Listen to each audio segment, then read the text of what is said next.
Hello' মোৰ বন্ধুসকল সপ্তমী দিনাখনৰ video' গাৰ অসুবিধাৰ বাবে মই আজিহে আপলোড কৰিব পাৰিছোঁ। এয়া আমি পূজালৈ গৈছোঁ আৰু পূজালৈ গৈয়ে গাঁৱৰ ভণ্টি কেইজনমানক লগ পাইছোঁ এনেদৰে। আৰু ইয়াৰ পাছত দেখা আৰু মোৰ এইবাৰ প্ৰথম পূজা, মোৰ বোৱাৰী হোৱাৰ পাছত প্ৰথম পূজা আৰু মাক হোৱাৰ পাছতো প্ৰথম পূজা। আৰু এয়া চাওক, আমি সেইখন মণ্ডপৰ পৰা আহি বেলেগ এখন মণ্ডপলৈ আহিছোঁ আৰু ইয়াত আমাৰ এওঁ থালি লৈ লৈছে পূজা কৰিবৰ বাবে। আৰু আপোনালোকক জনাবলৈ পাই সুখী হৈছোঁ যে এই মণ্ডপটো আমাৰ এওঁৱে বনাইছে আৰু এওঁ লগৰ কেইজনমানৰ লগত মিলি পেলাই বনাইছে। এয়া আমি পূজালৈ আহিছোঁ। আমাৰ দেহাই পূজা কৰি বহুত ভাল পাইছে, পূৰা এনজয় কৰিছে, লাইটবোৰ দেখিছে, কালাৰবোৰ দেখিছে।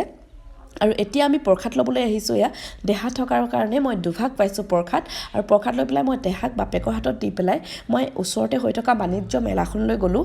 আৰু আপোনালোকে মোৰ মাতটো শুনি পেলাই ইৰিটেট নহ'ব দেই, কাৰণ মোৰ এতিয়াও কাহ ধৰি আছে, হ'লেও ভিডিঅ' আপলোড কৰিব লাগে কাৰণে দি দিছোঁ। আৰু গম পাইছে মোৰ কিমান অসুস্থ হৈ আছে শৰীৰটো। আৰু এইফালে এয়া বাচন বৰ্তনৰ পৰা আদি কৰি এইফালে মানে বহুত ধুনীয়া ধুনীয়া বস্তুৰ জুৱেলাৰী, আৰু এইফালে আছে জোতা মোজা। এইবিলাক সকলোবিলাক এৰি মই চাওমিন খাবলৈ বহিলোঁ, কাৰণ মোৰ বহুত জোৰছে ভোক লাগিছে। আৰু এইফালে দেহা আহোঁ মানে টোপনিয়ে গ'ল। এইবাৰ আমি ঘৰলৈ নগৈ আন এখন মণ্ডপলৈ আহিলোঁ। এইখন মণ্ডপো আমাৰ এওঁৱে বনাইছে আৰু এয়া খুৰাকৰ লগত দেহা। আৰু ইয়াৰ পাছতে আমি আন এখন সৰু মণ্ডপ এখন চালোঁ, এইখনো এওঁলোকে বনোৱা হয়। আৰু ধন্যবাদ এতিয়ালৈকে মোৰ ভিডিঅ'টো চাই থকাৰ বাবে।